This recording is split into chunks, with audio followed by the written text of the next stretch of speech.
Balik ko na nato no sa mga yung buntag no mga kakailangan das kahangin no na natay share sa pulong sa Ginoo no.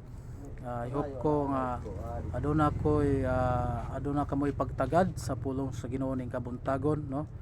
O walay pugsanay kung dili mo maminaw okay lagi hapon no. Importante maka-share ta diha sa pulong sa Ginoo no.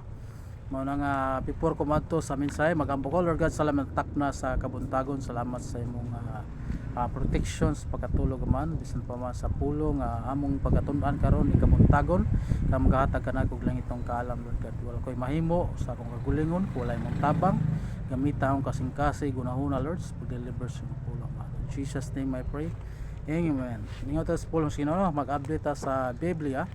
Ingon ang pulong sa Ginoo dre sa Psalmista David no, Psalms 27 verse 1 to 7 no.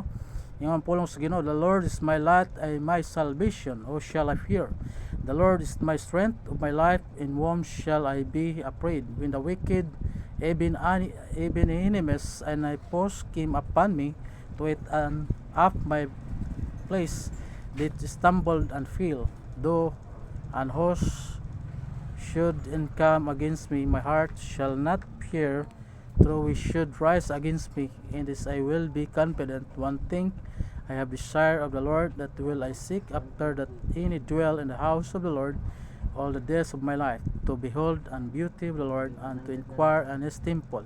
For in time of trouble he shall hide in rebellion, in the secret his tabernacle shall he hide me.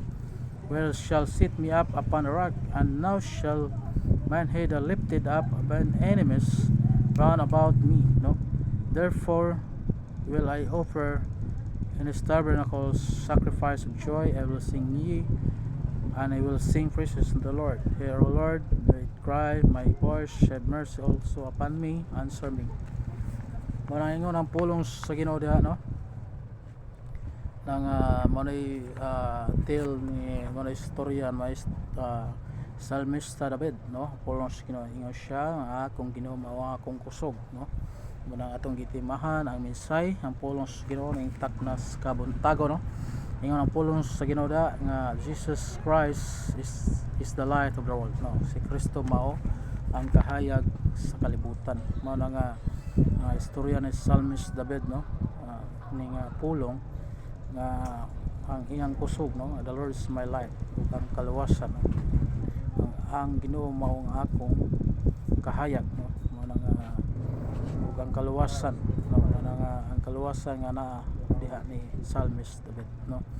Mao nang bisan pa sa Old Testament nagisugya po ni sa kaluwasan no.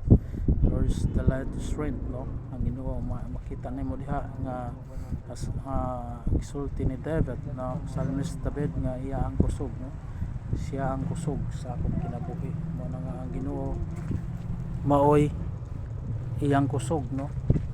In which shall I be afraid? Bisan pa man sa trouble nga mabot siyang kinabuhi, mga pagsulay nga mabot ni David nga ang iyang strength no na diha ni sa Dios no, na mana makita nimo diha no, my God is my strength.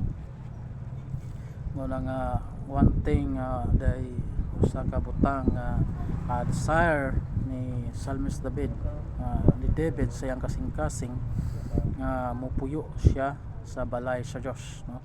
One thing I have the desire of the Lord, that will I seek after, that I may dwell in the house of the Lord all the days of my life. Mo nga sa tanan no, sa iyang kinabuhi hangtod-hangtod na siya nga mopuyo asa kutob ang iyang kinabuhi, diha siya mopuyo diha sa balay sa Dios no. Kay diha ang nakita man gyud ni David ang pagkamaayo sa Dios diha sa iyang kinabuhi ni David.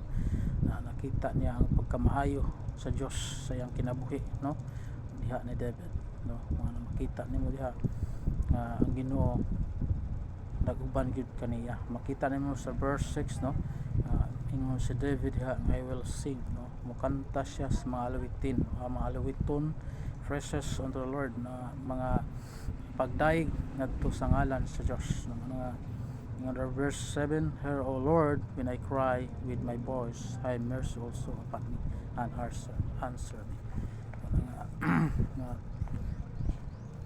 Ingon ang David nga kinahanglan maminaw ka o Ginoo sa akong pag tuaw diha kanimo, sa akong mga pag-ampo, no, nga ang Dios mutubag kaniya, no, mana ang Ginoo maluluyon, no. Mao nga atong tema sa atong mensahe mga igsoon, Jesus Christ is the light of the world. Mao ang akong Dios, mao ang akong kahayag, no. Sa diha nga naluwas ta, nahimutang anak sa Dios, wala na ta mao ni siya nga dili na ta maglakaw diha sa kangit-ngit, no. Maglakaw kita ingon nga kahayag diha ni Kristo atong kinabuhi sa una, no, sa wala pa ta nahimong anak sa Dios, na tanan natong bisyo, palahubog, inom, sagarilyo, no, disco pa ka, musugal, no. Mao na atong kinabuhi sa dili pa kita luwas, no, sa diha kita nga naluwas na ta, atong isurrender ang atong kinabuhi ngadto sa Dios, no. Atong pangalagad, makita nimo diha nga always nga makita nato nga we need to serve God, no, nga ang desire galing ni David sa iyang kasing-kasing nga mupuyo siya diha sa balay sa Dios, sa tanan sa iyang all the days of my life, sa tanan nga asa kutob ang iyang kinabuhi, na bawion ang iyang kinabuhi sa Ginoo diha gyapon siya, no. O asa kutob iyang kinabuhi, no, iyang gihatag niyang kagalingon ngadto sa Dios, surrender og nangalagad siya, no, committed si David ngadto sa Dios, no. Ana nga mahimo kini nga usa ka example si David sa atong isip nga kinabuhi nga Kristohanon, nga we need to continue to serve God, no, na dili ta mahadlok, no, bisan pa sa mga trouble nga maabot sa atong kinabuhi, mga pagsulay, we need to continue to serve God. We need to continue to your faith to God, no. Ano nga ang Ginoo may atong kahayag, no. Ano nga maglakaw kita diha sa kahayag uban ni Kristo. Sa una, sa wala pa kita naluwas, no, na nato pagkaabot-buton na tanan, no, makasasala kita atubangan sa Dios, pero sa diha nga giluwas kita ni Kristo, ang atong sala gipasaylo na, no, ang pinagi sa dugo ni Kristo.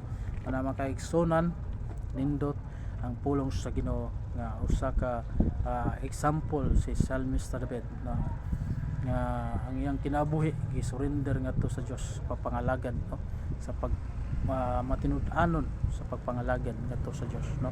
Wala nga atong kinabuhi sa diha nga wala pa kita naluwas, na madlungon ta sa katilingban, no, na nato ang pagka maldito, no, sa diha nga kita naluwas, gihinay-hinay nag-change ang atong kinabuhi ngadto sa Dios, no.